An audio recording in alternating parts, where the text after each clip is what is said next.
ओम नमो भगवते वासुदेवाय।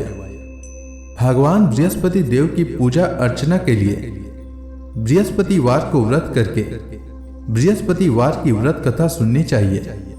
तो आइए सुनते हैं बृहस्पतिवार व्रत कथा। यदि आप कथा सुनने के पश्चात ब्राह्मण दक्षिणा, अन्नदान, द्रव्यदान, वस्त्रदान इत्यादि देना चाहते हैं तो स्क्रीन पर दिए गए गूगल पे पर भेज सकते हैं। प्राचीन समय की बात है, भारत में एक राजा राज्य करता था। वह बड़ा प्रतापी तथा दानी था। वह नित्य प्रति मंदिर में भगवत दर्शन करने जाता था। वह ब्राह्मण और गुरु की सेवा किया करता था। उसके द्वार से कोई भी याचक निराश होकर नहीं लौटता था। वह प्रत्येक गुरुवार को व्रत रखता एवं पूजन करता था। हर दिन गरीबों की सहायता करता था। परंतु यह सब बातें उसकी रानी को अच्छी नहीं लगती थी। वह न तो व्रत करती और न किसी को एक भी पैसा दान में देती थी। वह राजा से भी ऐसा करने को मना किया करती थी। एक समय की बात है कि राजा शिकार खेलने वन को चले गए। घर पर रानी और दासी थी। उस समय गुरु बृहस्पति साधु का रूप धारण कर राजा के दरवाजे पर भिक्षा मांगने आए। साधु ने रानी से भिक्षा मांगी तो वह कहने लगी, हे साधु महाराज, मैं इस दान और पुण्य से तंग आ गई हूं। इस कार्य के लिए तो मेरे पति देव ही बहुत हैं। अब आप ऐसी कृपा करें कि सारा धन नष्ट हो जाए तथा मैं आराम से रह सकूं। साधु रूपी बृहस्पति देव ने कहा, हे देवी, तुम बड़ी विचित्र हो। संतान और धन से कोई दुखी नहीं होता है, इसको सभी चाहते हैं। पापी भी पुत्र और धन की इच्छा करता है। अगर तुम्हारे पास धन अधिक है तो भूखे मनुष्यों को भोजन कराओ, प्याऊ लगाओ, ब्राह्मणों को दान दो, धर्मशालाएं बनवाओ, कुआं, तालाब, बावड़ी, बाग, बगीचे आदि का निर्माण कराओ तथा निर्धनों की कुंवारी कन्याओं का विवाह कराओ, साथ ही यज्ञ आदि करो। इस प्रकार के कर्मों से आपके कुल का और आपका नाम परलोक में सार्थक होगा एवं स्वर्ग की प्राप्ति होगी। परंतु रानी साधु की इन बातों से खुश नहीं हुई। उसने कहा, हे साधु महाराज, मुझे ऐसे धन की आवश्यकता नहीं जिसको मैं अन्य लोगों को दान दूं तथा जिसको रखने और संभालने में ही मेरा सारा समय नष्ट हो जाए। साधु ने कहा, हे देवी, यदि तुम्हारी ऐसी ही इच्छा है तो जैसा मैं तुम्हें बताता हूं तुम वैसा ही करना। बृहस्पतिवार के दिन घर को गोबर से लिपना, अपने केसों को पीली मिट्टी से धोना, केसों को धोते समय स्नान करना, राजा से कहना वह हजामत करवाए, भोजन में मांस मदिरा खाना, कपड़ा धोबी के यहां धुलने देना। इस प्रकार 7 बृहस्पतिवार करने से तुम्हारा सारा धन नष्ट हो जाएगा। यह कहकर साधु महाराज रूपी बृहस्पति देव अंतर्धान हो गए। रानी ने साधु के कहने के अनुसार 7 बृहस्पतिवार तक वैसा ही करने का विचार किया। साधु के बताए अनुसार कार्य करते हुए केवल 3 बृहस्पतिवार ही बीते थे कि उसकी समस्त धन संपत्ति नष्ट हो गई। भोजन के लिए दोनों समय परिवार तरसने लगा तथा सांसारिक भोगों से दुखी रहने लगा। तब वह राजा रानी से कहने लगा कि हे रानी, तुम यहां पर रहो, मैं दूसरे देश को जाता हूं, क्योंकि यहां पर मुझे सभी मनुष्य जानते हैं, इसलिए मैं यहां कोई छोटा कार्य नहीं कर सकता। मैं अब परदेश जा रहा हूं, वहां कोई काम धंधा करूंगा, शायद हमारे भाग्य बदल जाए। ऐसा कहकर राजा परदेश चला गया। वह वहां जंगल से लकड़ी काट कर लाता और शहर में बेचता। इस तरह जीवन व्यतीत करने लगा। इधर राजा के बिना रानी और दासियां दुखी रहने लगी। किसी दिन भोजन मिलता और किसी दिन जल पीकर ही रह जाती। एक समय रानी और दासियों को 7 दिन बिना भोजन के व्यतीत करना पड़ा। तो रानी ने अपनी दासी से कहा, हे दासी, यहां पास के नगर में मेरी बहन रहती है। वह बड़ी धनवान है। तू उसके पास जा और वहां से 5 सेर बेचर मांग कर ले आ, जिससे कुछ समय के लिए गुजर हो जाएगा। दासी रानी की बहन के पास गई। रानी की बहन उस समय पूजा कर रही थी। बृहस्पतिवार का दिन था। दासी ने रानी की बहन से कहा, हे रानी, मुझे आपकी बहन ने भेजा है, मुझे 5 सेर बेजर दे दो। दासी ने यह बात अनेक बार कही, परंतु रानी की बहन ने कोई उत्तर नहीं दिया, क्योंकि वह उस समय बृहस्पतिवार की कथा सुन रही थी। जब दासी को रानी की बहन से कोई उत्तर नहीं मिला तो वह बहुत दुखी हुई। उसे क्रोध भी आया। वह लौटकर रानी से बोली, हे रानी, आपकी बहन बहुत ही धनी स्त्री है। वह छोटे लोगों से बात भी नहीं करती। मैंने उससे कहा तो उसने कोई उत्तर नहीं दिया। मैं वापस चली आई। रानी बोली, हे दासी, इसमें उसका कोई दोष नहीं है। जब बुरे दिन आते हैं तब कोई सहारा नहीं देता। अच्छे बुरे का पता विपत्ति में ही लगता है। जो ईश्वर की इच्छा होगी वही होगा। यह सब हमारे भाग्य का दोष है। उधर रानी की बहन ने सोचा कि मेरी बहन की दासी आई थी, परंतु मैं उससे कुछ नहीं बोली। इससे वह बहुत दुखी हुई होगी। अतः कथा सुन और विष्णु भगवान का पूजन समाप्त कर वह अपनी बहन के घर आई और कहने लगी, हे बहन, मैं बृहस्पतिवार का व्रत कर रही थी। तुम्हारी दासी हमारे घर गई थी, परंतु जब तक कथा होती है तब तक हम लोग न तो उठते हैं और न बोलते हैं, इसलिए मैं नहीं बोली। कहो दासी क्यों गई थी? रानी बोली, बहन, हमारे घर अनाज नहीं था। वैसे तुमसे कोई बात छिपी नहीं है। इस कारण मैंने दासी को तुम्हारे पास 5 सेर बेजर लेने के लिए भेजा था। रानी की बहन बोली, बहन, देखो, बृहस्पति भगवान सबकी मनोकामना पूर्ण करते हैं। देखो, शायद तुम्हारे घर में अनाज रखा हो। यह सुनकर दासी घर के अंदर गई तो वहां उसे एक घड़ा बेजर का भरा मिल गया। उसे बड़ी आश्चर्य हुई, क्योंकि उसने एक एक बर्तन देख लिया था। उसने बाहर आकर रानी को बताया। दासी अपनी रानी से कहने लगी, हे रानी, देखो, वैसे हमको जब अन्न नहीं मिलता तो हम रोज ही व्रत करते हैं। अगर इनसे व्रत की विधि और कथा पूछ ली जाए तो उसे हम भी किया करेंगे। दासी के कहने पर रानी ने अपनी बहन से बृहस्पतिवार व्रत के बारे में पूछा। उसकी बहन ने बताया, हे रानी बहन, बृहस्पतिवार को सूर्योदय से पूर्व उठकर स्नान करके बृहस्पतिवार का व्रत करना चाहिए, लेकिन उस दिन सिर नहीं धोना चाहिए। बृहस्पतिवार के व्रत में चने की दाल और मुनक्का से विष्णु भगवान का केले के वृक्ष की जड़ में पूजन करें तथा दीपक जलावें। उस दिन एक ही समय भोजन करें। भोजन पीले खाद्य पदार्थ का करें तथा कथा सुने। इस प्रकार करने से गुरु भगवान प्रसन्न होते हैं, अन्न पुत्र धन देते हैं, मनोकामना पूर्ण करते हैं। व्रत और पूजन की विधि बताकर रानी की बहन अपने घर लौट गई। रानी और दासी दोनों ने निश्चय किया कि बृहस्पति देव भगवान का पूजन अवश्य करेंगे। 7 दिन बाद जब बृहस्पतिवार आया तो उन्होंने व्रत रखा।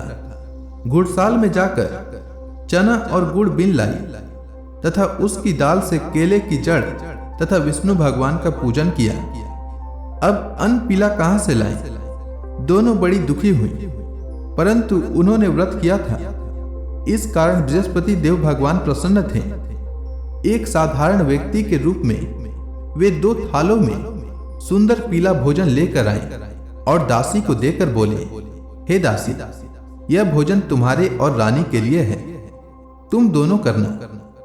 दासी भोजन पाकर बड़ी प्रसन्न हुई और रानी से बोली, रानी जी, भोजन कर लो। रानी को भोजन आने के बारे में कुछ पता नहीं था, इसलिए वह दासी से बोली, जा तू ही भोजन कर, क्योंकि तू हमारी व्यर्थ में हंसी उड़ाती है।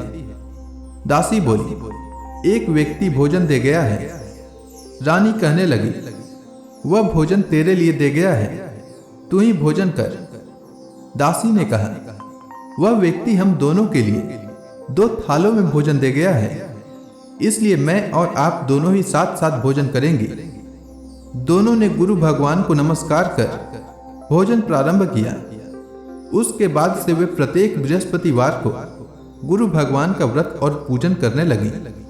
बृहस्पति भगवान की कृपा से उनके पास धन हो गया, परंतु रानी फिर से पहले की तरह आलस्य करने लगी। तब दासी ने कहा, देखो रानी, तुम पहले भी इस प्रकार आलस्य करती थी। तुम्हें धन के रखने में कष्ट होता था, इस कारण सभी धन नष्ट हो गया था। अब गुरु भगवान की कृपा से धन मिला है, तो फिर तुम्हें आलस्य होता है। बड़ी मुसीबतों से हमने यह धन पाया है, इसलिए हमें दान पुण्य करना चाहिए। तुम भूखे मनुष्यों को भोजन कराओ, प्याऊ लगवाओ और ब्राह्मणों को दान दो। कुआं, तालाब, बावड़ी आदि का निर्माण करवाओ। मंदिर, पाठशाला बनवाकर दान दो। कुंवारी कन्याओं का विवाह करवाओ। धन को शुभ कार्यों में खर्च करो, जिससे तुम्हारे कुल का यश बढ़े तथा स्वर्ग प्राप्त हो और पितृ प्रसन्न हो। दासी की बात मानकर रानी ने इसी प्रकार के कर्म करने प्रारंभ किए, जिससे उसका काफी यश फैलने लगा। एक दिन रानी और दासी आपस में विचार करने लगी कि न जाने राजा किस दशा में होंगे। उनकी कोई खोज खबर नहीं है। गुरु भगवान से उन्होंने प्रार्थना की और भगवान ने रात्रि में राजा को स्वप्न में कहा, हे राजा, उठ, तेरी रानी तुझको याद करती है। अब अपने देश को लौट जा। राजा प्रातः काल उठकर जंगल से लकड़ियां काट कर लाने के लिए जंगल की ओर चल पड़ा। जंगल से गुजरते समय वह सोचने लगा, रानी की गलती से उसे कितने दुख भोगने पड़े। राजपाट छोड़कर उसे जंगल में आकर रहना पड़ा। जंगल से लकड़ियां काटकर उन्हें बेचकर गुजारा करना पड़ा। उसी समय उस जंगल में बृहस्पति देव एक साधु का रूप धारण करके आए और राजा के पास आकर बोले, हे लकड़हारे, तुम इस सुनसान जंगल में किस चिंता में बैठे हो, मुझे बतलाओ। यह सुनकर राजा के नेत्रों में जल भर आया और साधु की वंदना कर बोला, हे प्रभु, आप सब कुछ जानने वाले हैं। इतना कहकर राजा ने साधु को अपनी संपूर्ण कहानी सुना दी। महात्मा दयालु होते हैं। वे राजा से बोले, हे राजा, तुम्हारी पत्नी ने बृहस्पति देव के प्रति अपराध किया था, जिसके कारण तुम्हारी यह दशा हुई है। अब तुम किसी प्रकार की चिंता मत करो, भगवान तुम्हें पहले से अधिक धन देंगे। देखो, तुम्हारी पत्नी ने बृहस्पतिवार का व्रत करना प्रारंभ कर दिया है। अब तुम भी बृहस्पतिवार का व्रत करके चने की दाल व गुड़ जल के लोटे में डालकर केले का पूजन करो। फिर कथा कहो या सुनो, भगवान तुम्हारी सब मनोकामनाओं को पूर्ण करेंगे। साधु को प्रसन्न देखकर राजा बोला, हे प्रभु, मुझे लकड़ी बेचकर इतना पैसा भी नहीं बचता जिससे भोजन करने के उपरांत कुछ बचा सकूं। मैंने रात्रि में अपनी रानी को व्याकुल देखा है। मेरे पास कोई साधन नहीं जिससे समाचार जान सकूं। फिर मैं बृहस्पति देव की क्या कहानी कहूं? साधु ने कहा, हे राजा, तुम किसी बात की चिंता मत करो। बृहस्पतिवार के दिन तुम रोजाना की तरह लकड़ियां लेकर शहर में जाओ। तुम्हें रोज से दोगुना धन प्राप्त होगा, जिससे तुम भली भांति भोजन कर लोगे तथा बृहस्पति देव की पूजा का सामान भी आ जाएगा। बृहस्पति देव की कथा इस प्रकार है, तुम ध्यान पूर्वक सुनो। प्राचीन काल में एक बहुत ही निर्धन ब्राह्मण था। उसकी कोई संतान नहीं थी। वह नित्य पूजा पाठ करता, परंतु उसकी स्त्री बहुत मलिनता के साथ रहती थी। वह न स्नान करती और न किसी देवता का पूजन करती। प्रातः काल उठते ही सर्वप्रथम भोजन करती, बाद में कोई अन्य कार्य करती। ब्राह्मण देवता बहुत दुखी रहते थे। पत्नी को बहुत समझाते, किंतु उसका कोई परिणाम न निकलता। भगवान की कृपा से ब्राह्मण की स्त्री को कन्या उत्पन्न हुई। वह कन्या अपने पिता के घर में बड़ी होने लगी। वह बालिका प्रातः स्नान करके भगवान विष्णु का जप करती। वह बचपन से ही बृहस्पतिवार का व्रत भी करने लगी। पूजा पाठ समाप्त कर विद्यालय जाती तो अपनी मुट्ठी में जौ भर कर ले जाती और पाठशाला जाने के मार्ग में डालती जाती। वही जौ स्वर्ण के हो जाते तो लौटते समय उनको बीनकर घर ले आती। एक दिन वह बालिका सूप में उन सोने के जौ को फटक कर साफ कर रही थी। तभी उसकी मां ने देख लिया और कहा, हे बेटी, सोने के जौ को फटकने के लिए सोने का सूप होना चाहिए। दूसरे दिन गुरुवार था। इस कन्या ने व्रत रखा और बृहस्पति देव से प्रार्थना करके कहा, हे प्रभु, यदि मैंने सच्चे मन से आपकी पूजा की हो तो मुझे सोने का सूप दे दो। बृहस्पति देव ने उसकी प्रार्थना को स्वीकार कर ली। रोजाना की तरह वह कन्या जौ फैलाती हुई विद्यालय चली गई। विद्यालय से लौटकर जब वह जौ बीन रही थी तो बृहस्पति देव की कृपा से उसे सोने का सूप मिला।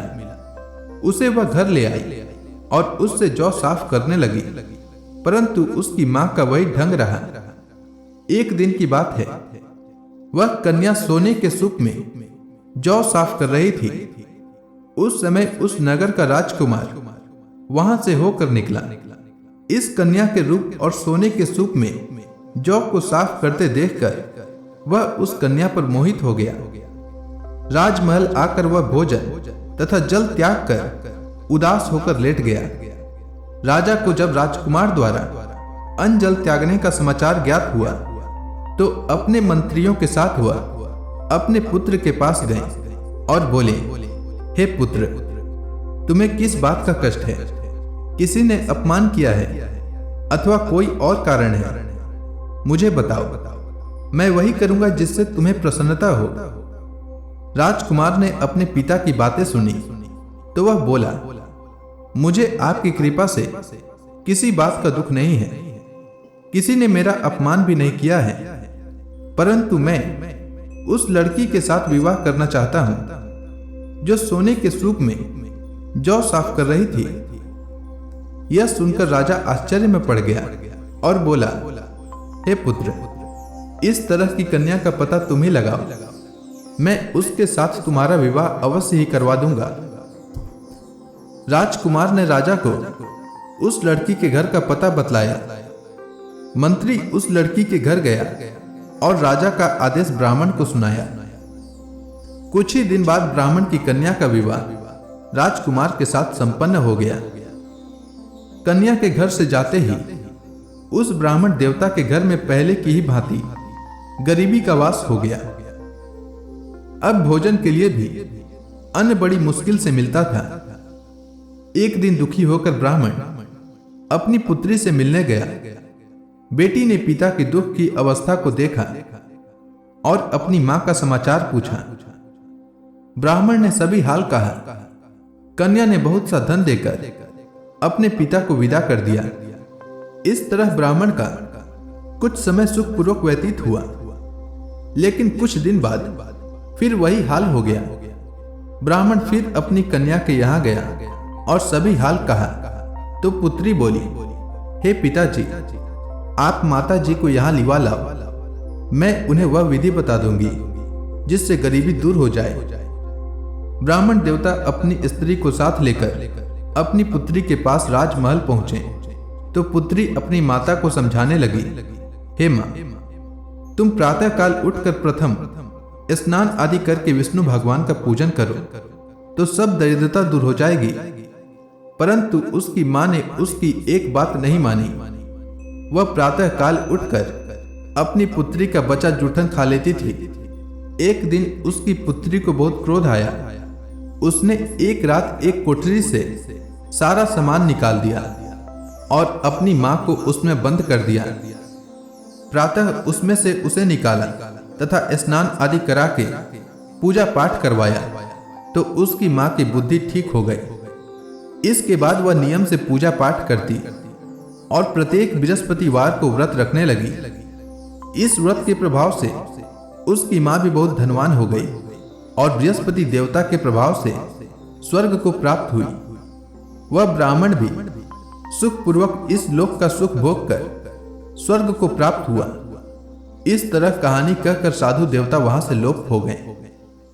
धीरे धीरे समय व्यतीत होने पर फिर बृहस्पतिवार का दिन आया। राजा जंगल से लकड़ी काट कर किसी शहर में बेचने गया। उसे उस दिन और दिनों से अधिक धन मिला। राजा ने चना, गुड़ आदि लाकर बृहस्पतिवार का व्रत किया। उस दिन से उसके सभी कलेश दूर हो गए। परंतु जब अगला गुरुवार का दिन आया तो वह बृहस्पतिवार का व्रत करना भूल गया। इस कारण बृहस्पति भगवान नाराज हो गए। उस दिन उस नगर के राजा ने विशाल यज्ञ का आयोजन किया तथा अपने समस्त राज्य में घोषणा करवा दी कि कोई भी मनुष्य अपने घर में भोजन न बनाए तथा आग भी न जलाए। समस्त लोग मेरे यहाँ भोजन करने आवे। इस आज्ञा को जो न मानेगा उसको फांसी की सजा दी जाएगी। राजा की आज्ञानुसार राज्य के सभी वासी राजा के भोज में सम्मिलित हुए, लेकिन लकड़हारा कुछ देर से पहुंचा, इसलिए राजा उसको अपने साथ महल में ले गए। जब राजा लकड़हारे को भोजन करा रहे थे तो रानी की दृष्टि उस खूंटी पर पड़ी जिस पर उसका हार लटका हुआ था। उसे हार खूंटी पर लटका दिखाई नहीं दिया। रानी को निश्चय हो गया कि मेरा हार इसी लकड़हारे ने चुरा लिया है। उसी समय सैनिक बुलवाकर उसको जेल में डलवा दिया। जब लकड़हारा जेल खाने में गया तो बहुत दुखी होकर विचार करने लगा कि न जाने कौन से पूर्व जन्म के कर्म से मुझे यह दुख प्राप्त हुआ है, और उसी साधु को याद करने लगा जो जंगल में मिला था। तत्काल बृहस्पति देव साधु के रूप में प्रकट हो गए और उसकी दशा को देखकर कहने लगे, अरे मूर्ख, तूने बृहस्पति देवता की कथा नहीं कही, इसी कारण तुझे दुख प्राप्त हुआ है। अब चिंता मत कर। बृहस्पतिवार के दिन जेल खाने के दरवाजे पर 4 पैसे पड़े मिलेंगे। उनसे तू बृहस्पति देव की पूजा करना तो तेरे सभी कष्ट दूर हो जाएंगे। अगले बृहस्पतिवार को उसे जेल के द्वार पर 4 पैसे मिले। राजा ने पूजा का सामान मंगवाकर कथा कही और प्रसाद बांटा।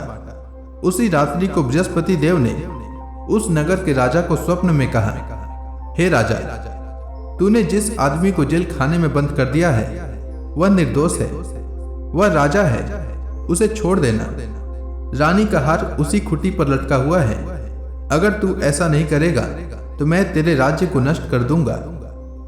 राजा प्रातः काल उठा और खूंटी पर हार टंगा देखकर लकड़हारे को बुलाकर क्षमा मांगी और राजा के योग्य सुंदर वस्त्र आभूषण भेंट कर उसे विदा किया।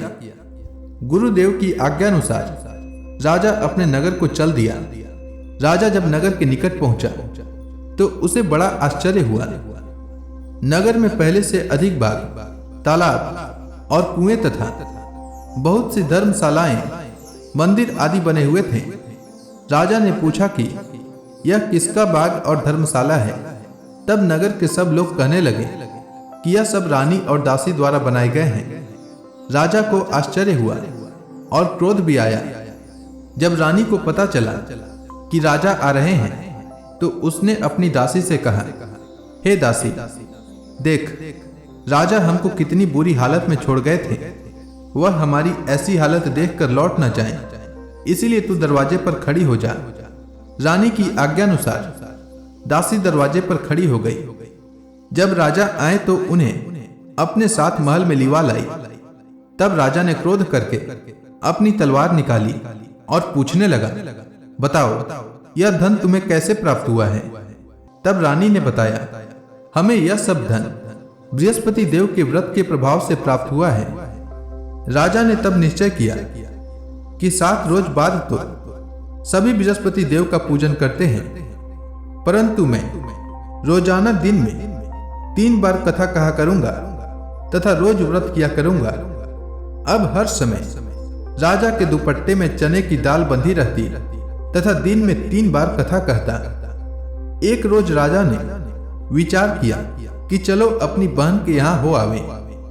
इस तरह का निश्चय कर राजा घोड़े पर सवार हो अपनी बहन के यहाँ चल दिया। मार्ग में उसने देखा कि कुछ आदमी एक मुर्दे को लिए जा रहे हैं। उन्हें रोककर राजा कहने लगा, अरे भाइयों, मेरी बृहस्पतिवार की कथा सुन लो। वे बोले, लो, हमारा तो आदमी मर गया है, इसको अपनी कथा की पड़ी है। परंतु कुछ आदमी बोले, अच्छा कहो, हम तुम्हारी कथा भी सुनेंगे। राजा ने दाल निकाली और कथा कहनी शुरू कर दी। जब कथा आधी हुई तो मुर्दा हिलने लगा, और जब कथा समाप्त हुई तो राम राम करते हुए वह मुर्दा खड़ा हो गया। राजा आगे बढ़ा, उसे चलते चलते शाम हो गई। आगे मार्ग में उसे एक किसान खेत में हल चलाता मिला। राजा उससे बोला, अरे भैया, तुम मेरी बृहस्पतिवार की कथा सुन लो। किसान बोला, जब तक मैं तेरी कथा सुनूंगा तब तक 4 हरया जोत लूंगा। जा अपनी कथा किसी और को सुनाना। राजा आगे चलने लगा। राजा के हटते ही बैल पछाड़ खाकर गिर गए तथा किसान के पेट में बहुत जोर से दर्द होने लगा। उसी समय किसान की मां रोटी लेकर आई। उसने जब यह देखा तो अपने पुत्र से सब हाल पूछा। बेटे ने सभी हाल बता दिया। बुढ़िया दौड़ी दौड़ी उस घुड़सवार के पास गई और उससे बोली, मैं तेरी कथा सुनूंगी, तू अपनी कथा मेरे खेत पर चलकर कहना। राजा ने लौटकर बुढ़िया के खेत पर जाकर कथा कही, जिसके सुनते ही बैल खड़े हो गए तथा किसान के पेट का दर्द भी बंद हो गया। राजा अपनी बहन के घर पहुंच गया। बहन ने भाई की खूब मेहमानी की। दूसरे रोज प्रातः काल राजा जगा तो वह देखने लगा कि सब लोग भोजन कर रहे हैं। राजा ने अपनी बहन से जब पूछा कि ऐसा कोई मनुष्य है जिसने भोजन नहीं किया हो, जो मेरी बृहस्पतिवार की कथा सुन ले, तो बहन बोली, हे भैया, यह देश ऐसा ही है। पहले यहाँ के लोग भोजन करते हैं, बाद में अन्य काम करते हैं। अगर पड़ोस में कोई हो तो देख आती हूँ। ऐसा कहकर बहन देखने चली, परंतु उसे कोई भी ऐसा व्यक्ति नहीं मिला जिसने भोजन न किया हो। वह एक कुम्हार के घर गई जिसका लड़का बीमार था। उसे पता चला कि उसके यहाँ 3 दिन से किसी ने भोजन नहीं किया है। रानी ने अपने भाई की कथा सुनने के लिए कुम्हार से कहा। वह तैयार हो गया। राजा ने जाकर बृहस्पतिवार की कथा कही, जिसको सुनकर उसका लड़का ठीक हो गया। अब तो राजा की प्रशंसा होने लगी। एक दिन राजा ने अपनी बहन से कहा, हे बहन, मैं अपने घर जाऊंगा, तुम भी तैयार हो जाओ। राजा की बहन ने अपनी सास से अपने भाई के साथ जाने की आज्ञा मांगी। सास बोली, चली जा, परंतु अपने लड़कों को मत ले जाना, क्योंकि तेरे भाई को कोई संतान नहीं होती है। बहन ने अपने भाई से कहा, हे भैया, मैं तो चलूंगी, परंतु कोई बालक नहीं जाएगा। राजा ने कहा, जब कोई बालक नहीं चलेगा तब तुम जाकर ही क्या करोगी। दुखी मन से राजा अपने नगर को लौट आया। राजा ने अपनी रानी से कहा, हम निसंतान हैं, इसीलिए कोई हमारे घर आना पसंद नहीं करता। इतना कह वह बिना भोजन आदि किए शैया पर लेट गया। रानी बोली, हे प्रभु, बृहस्पति देव ने हमें सब कुछ दिया है, वे हमें संतान भी अवश्य देंगे। उसी रात बृहस्पति देव ने राजा को स्वप्न में कहा, हे राजा, उठ, सभी सोच त्याग दे, तेरी रानी गर्भवती है। राजा को यह जानकर बड़ी खुशी हुई।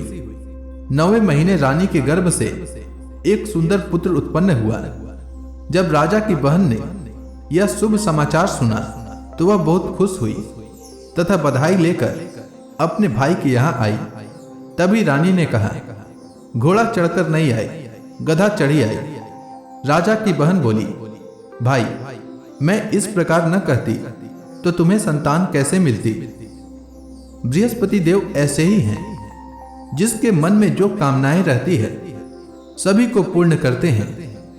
जो सद्भावना पूर्वक बृहस्पतिवार का व्रत कथा करता है एवं पढ़ता है अथवा सुनता है और दूसरों को सुनाता है, बृहस्पति देव उसकी सभी मनोकामना पूर्ण करते हैं। बृहस्पति देव उसकी सदैव रक्षा करते हैं। जो संसार में सद्भावना व सच्चे हृदय से बृहस्पति देव का पूजन करते हैं, उनकी सभी मनोकामनाएं उसी प्रकार पूर्ण होती है जैसे रानी और राजा ने बृहस्पति देव की कथा का गुणगान किया उनकी सभी इच्छाएं बृहस्पति देव ने पूर्ण की। मनुष्य को हृदय से उनका मनन करते हुए जयकारा करना चाहिए।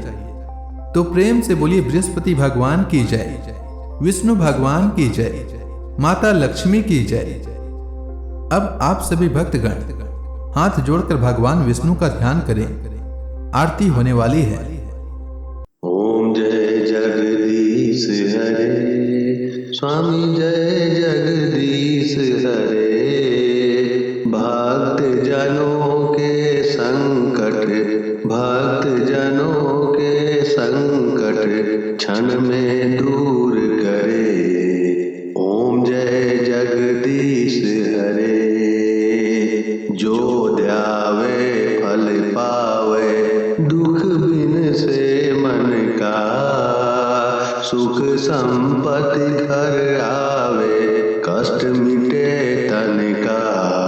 ओम जय जगदीश हरे। मात पिता तुम मेरे, शरण गहूँ मैं किसकी। प्रभु शरण गहूँ मैं किसकी। तुम बिन और न दूजा, तुम बिन और न दूजा। आस करूं मैं किसकी।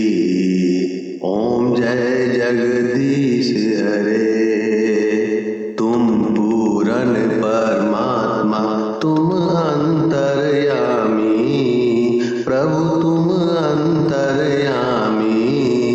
पार ब्रह्म परमेश्वर, तुम सबके स्वामी। ओम जय जगदीश हरे। तुम करुणा के सागर, तुम पालन करता। प्रभु तुम पालन करता। मैं मूरख खल कामी, मैं मूरख खल कामी। कृपा करो भरता। ओम जय जगदीश हरे। तुम हो एक अगोचर, सबके प्राणपति। प्रभु सबके प्राणपति। किस विधि मिलूं दया मैं, किस विधि मिलूं दया मैं। तुमको मैं कुमति। ओम जय जगदीश हरे। दीन बंधु दुख हरता, तुम रक्षक मेरे। प्रभु तुम रक्षक मेरे। अपने हाथ उठाओ, अपने हाथ उठाओ। द्वार पड़ा तेरे। ओम जय जगदीश हरे। विषय विकार मिटाओ, पाप हरो देवा। प्रभु पाप हरो देवा। श्रद्धा भक्ति बढ़ाओ, सनातन की सेवा। ओम जय जगदीश हरे। तन मन धन सब तेरा, स्वामी सब कुछ है तेरा। स्वामी सब कुछ है तेरा। तेरा तुझको